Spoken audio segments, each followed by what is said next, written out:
ठाकुर जी के हो जाने के बाद पीड़ा जीवन में आएगी पर अनुभव नहीं होगी।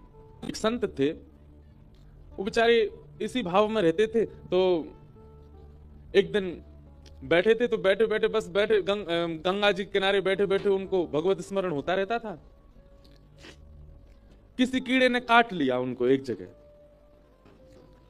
और कीड़े ने काटा तो वो छोटा सा घाव हो गया वहां पर, लेकिन उन्होंने चिकित्सा नहीं करवाई। बैठे रहे, कोई बात नहीं, बेचारा एक जीव था, उसका पेट भर गया। ऐसा भाव रखा। भगवत सन्निधि मिल जाने के बाद फिर पीड़ा का अनुभव नहीं होता। कोई कीड़ा काट गया तो बोले कोई नहीं, एक जीव का पेट भर गया। अब क्या हुआ कि उसकी चिकित्सा कराने का उनको मन में आया कि इसकी थोड़ी दवाई ववाई करा लें। तभी उन्होंने देखा 2-4 मक्खी आके उस पर बैठ गई। तो मन में सोचे अगर हमने इसकी चिकित्सा करा ली तो बेचारी मक्खी भूखी रह जाएंगी, बैठन दो। धीरे धीरे धीरे वो घाव फैलता चला गया, फैलता चला गया, फैलता चला गया। महाराज ऐसी स्थिति, सत्य घटना बता रहे हैं, सत्य संत की घटना है। उनके उस स्थान का खूब बड़ा वो हो गया घाव, कीड़े मकोड़े लग गए, गंदगी हो गई, काफी हो गया कि उसमें कीड़े घूमने लगे ऊपर, लेकिन वो बैठ करके अपना भजन करते रहते। और कभी कभी देखते अगर कोई कीड़ा उसमें से गिर भी जाता ना तो उसको उठा लेते, अरे बेचारा क्या गिर गया, कहां जाओगे, क्या खाओगे पियोगे, तुम्हारा परिवार क्या है, यहीं बैठे रहो, खा जाओ इसको। ऐसा था। एक बार कुछ लोगों ने उनको देखा, बड़े भजनानंदी महात्मा, लेकिन उनके हाथ पे ऐसा घाव देख करके परिवार कुछ लोग गए, बोले महाराज जी आपकी चिकित्सा करवा दे हम। बोले नहीं नहीं हम ठीक हैं, बढ़िया है, हम भजन कर रहे हैं, आप लोग हमको प्रसाद दे देते हैं, इन लोगों का कौन है और इस हाथ से हमको करना क्या है, इसमें से थोड़ा बहुत कुछ पा लेते हैं, इनका पेट ही तो भर रहा है, होने दो। मैं फिर कह दूं हम इस स्थिति में पहुंच जाएं इसके लिए नहीं कह रहा हूं मैं आपको, लेकिन भगवत भजन इस स्थिति तक पहुंचा देता है कि आपको फिर पीड़ा नहीं होती। लोगों को बहुत बुरा लगने लगा। उनके शिष्य परिकर सब इकट्ठे हो गए, बोले महाराज जी खुद नहीं जामे राजी राजी तो इनको जबरदस्ती ले चलो वैद्य के पास। जैसे ही उनको ले जाने लगे महाराज उठा करके, तुरंत वो बोले अगर तुम लोग नहीं मानोगे, जबरदस्ती मुझे वैद्य के पास ले जाओगे, मैं श्राप दे दूंगा, तुम सबके परिवार का नाश हो जाएगा।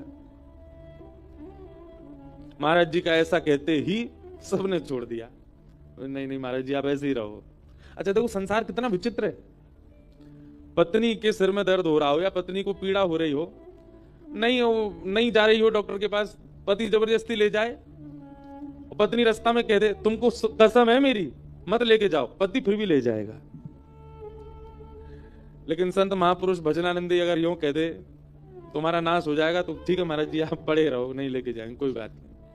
पत्नी बच्चों की ना करने पर भी हम ले जाते हैं, लेकिन कई बार साधकों के गुरुजनों के मना करने पर हम छोड़ देते, कोई बात नहीं मना कर रहे हैं, काय को ले जाए, छोड़ दिया सबने उनको।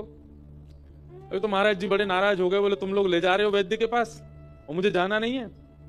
तुरंत उन्होंने क्या किया, गंगा जी में प्रवेश कर गए और कंठ भर गंगा जी में बैठ गए। सब लोग बाहर से याचना करें महाराज जी आप बाहर आ जाओ। महाराज जी बोले मैं क्रोध में हूं, मुझे छेड़ो नहीं, बैठे रहो। 1 दिन 2 दिन 3 दिन 4 दिन बीत गए, गंगा जी में बैठे रहे। किनारे पर लोगों की भीड़ लग गई, बोले महाराज जी को घाव हो गया, डॉक्टर के पास ले जा रहे थे तो गुस्सा में गंगा जी में चले गए, अब पानी से ना जाने उस घाव का क्या हुआ होगा। 4 दिन बाद उन संत को पता नहीं क्या हुआ, निकले और जैसे ही बाहर आए तो मुख तो उनका था सांवला सांवला सा, और मुख से लेके नीचे तक सारा अंग बिल्कुल श्वेत वर्ण का हो गया और वो घाव भी बिल्कुल स्वच्छ हो गया, बिल्कुल ठीक हो गया। बाहर आए, सबने कहा बोले महाराज जी आप तो काया पलट करवाया है अपना, चरणों में प्रणाम किया। बोले घाव कैसे ठीक हो गया, बोले गंगा जी जाने। सब उनने मंगल किया। मतलब पीड़ा होने पर कष्ट नहीं और पीड़ा दूर हो जाने पर प्रसन्नता नहीं। ऐसा होता है एक भक्त का जीवन, एक वैष्णव का जीवन।